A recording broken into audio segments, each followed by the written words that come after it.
Nous nous retrouvons donc pour ce troisième module. Dans le premier module, on avait donc dressé une typologie des partenariats. Dans le deuxième module, on s'est intéressé à la question des objectifs. Pourquoi ces partenariats?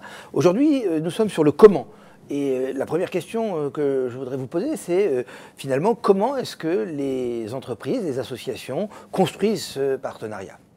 Alors, comme nous sommes dans des logiques de co-construction, il est très important de faire référence au réseau. Et finalement, que ce soit au niveau du territoire ou au niveau national, les associations et les entreprises ont des réseaux auxquels elles peuvent se référer et auxquels elles peuvent s'adresser.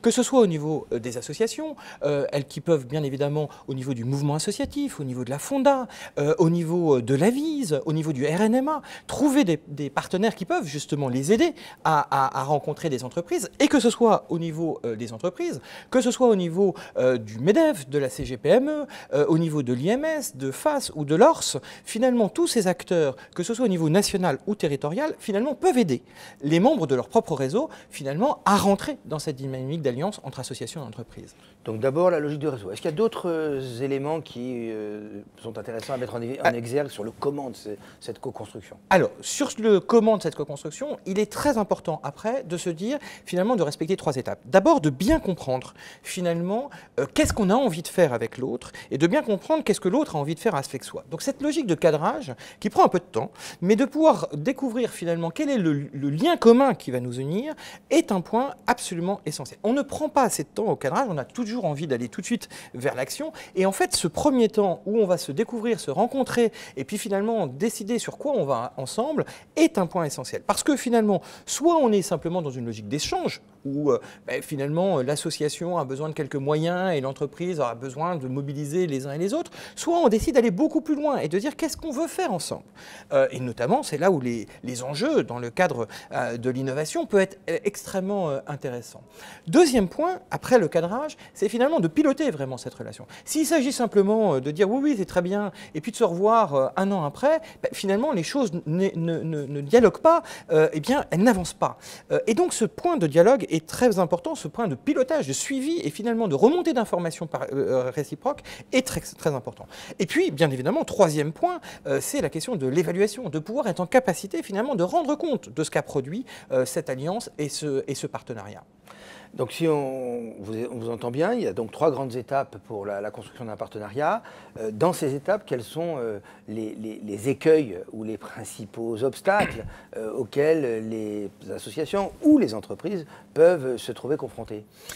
D'abord, il faut se souvenir que finalement, cette logique de rencontre, c'est avant tout une logique entrepreneuriale. C'est deux organisations qui se rencontrent et qui décident de faire quelque chose ensemble. Donc ce n'est pas sans risque. Et donc le premier point, c'est qu'il est urgent de ne pas aller trop vite finalement. Même s'il faut très vite avoir des zones applicatives, des actions très concrètes qui se mettent en place, il faut prendre le temps d'échanger et de le construire ensemble. Deuxième point, donc la temporalité est vraiment importante. Deuxième point, sans doute aussi importante, c'est de ne pas oublier que l'autre est différent. On ne demande pas à l'association de devenir une entreprise ou l'entreprise de devenir une association. Donc le respect finalement de cette différence, la logique d'altérité qui va être entre les deux acteurs va être extrêmement structurante. Si je transmets finalement la façon dont moi-même j'aurais fait les choses, finalement ça va perdre de la richesse de cette logique-là. Et puis le troisième point, c'est n'oublions pas qu'en France nous avons un gros défaut, c'est la suspicion. Alors que ces logiques d'alliance, elles demandent avant tout la confiance. Finalement, on prend un risque, oui. Toute alliance est une prise de risque. Et donc, si on n'accepte pas finalement de se laisser un peu aller au départ, de ne pas savoir exactement quel va être le chemin, comment il va être fait, mais si on est d'accord sur l'objectif, alors on trouvera le chemin ensemble. Et d'ailleurs, j'allais dire, la grande force de cette innovation des alliances, c'est d'inventer le chemin ensemble.